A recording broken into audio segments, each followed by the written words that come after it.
Good morning. Welcome to Plugged In. Tell you what needs plugged in, some heaters, because it is cold. Not here, though. We're at Will's place, and we'll be back right after this.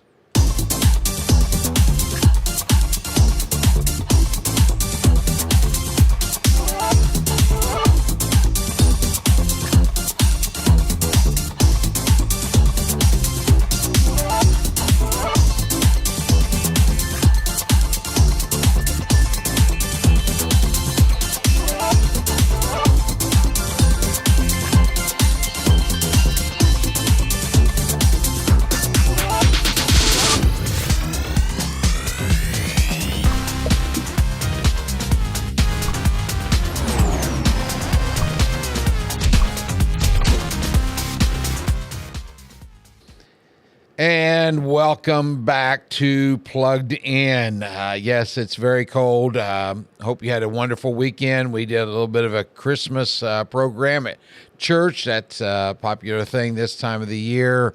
Maybe you've done one or will be doing one. Our church, Living Hope Christian Church, located on West Clinton Street over in the old part of town. We will be having a candlelight service. I'm sure other churches will be doing so. We'll be having ours on Christmas Eve, 5:30, in case you would like to stop by. Just a simple 30 to 45-minute time together of singing and hearing the Christmas story and just sharing in some fellowship together. So wanted to throw that plug in, or if you already go to a church, hopefully they've got something similar for you that evening. So I want to read for you. I'm still getting used to this system here where I don't have a table, but here we go. So I'm going to open up this morning's show by reading for you 11 names from the Bible, Old Testament and New. All of these names have something in common. They had something in common in the past, as far as our past, but then they have something in common that can connect with our lives. So they're pretty common names. If you grew up in church, you've heard them at one time or another. Here we go. Abraham, Moses, Joshua, Jeremiah, Daniel, Zechariah. Now, there was a Zechariah in the Old Testament that was a prophet, but we're talking about Zechariah in the New Testament, who was John the Baptist's dad. We have Joseph and Mary, Peter and Paul and John. Now, those names are pretty familiar. Again, if you grew up in church or if you ever read the Bible, you came across those names quite frequently. So what would you say these 11 people have in common? Well, for starters, they were all visited by God, either himself or through an angel. In the case of Moses, God visited him, yes, face to face, but when he first called on him, he visited him through a burning bush. Second, those visits came with a calling on these people's lives. Most of these callings would change them forever. Third, most of these individuals did not think that they were worthy of or qualified for what God was calling them to do or be.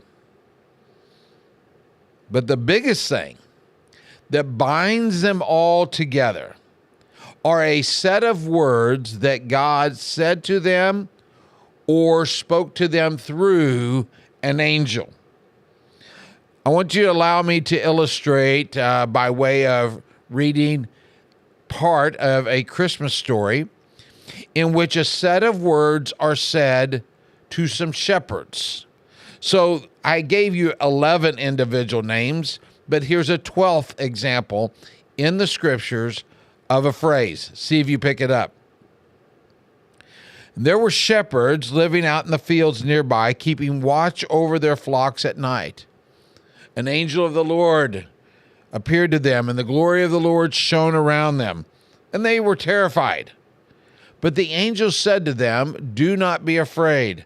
I bring you good news of great joy that will be for all people."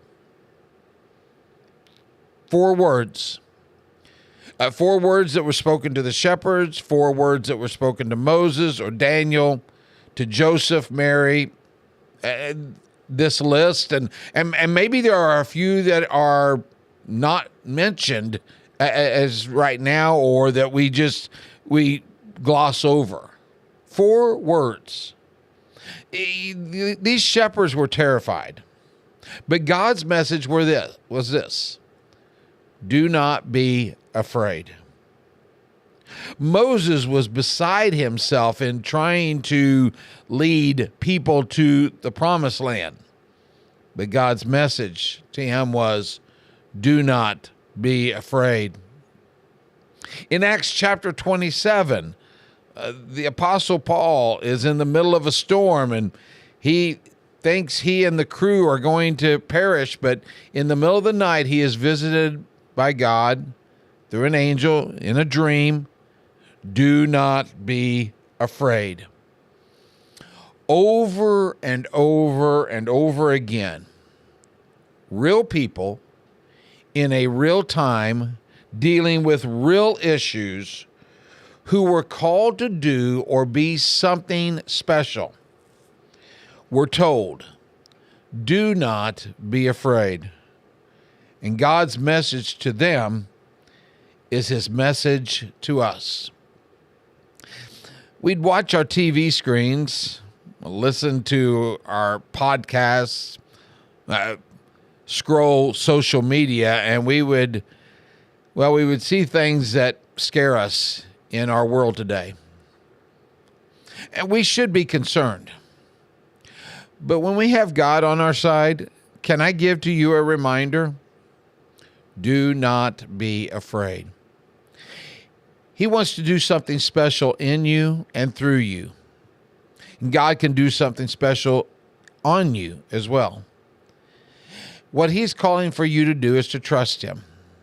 You take the story of Mary.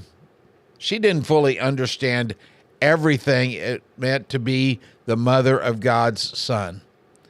But she said, I will be your servant. I am the Lord's servant. May it be as you said. Because she had taken the advice of the angel, do not be afraid. So the challenge this week, with everything else going on, whatever you're dealing with, listen to those 4 words. They were not just spoken to people in the Bible.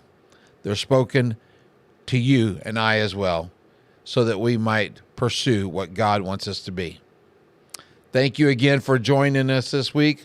We will be back next Monday for another lesson in Plugged In. Till then, have a wonderful week, and God bless.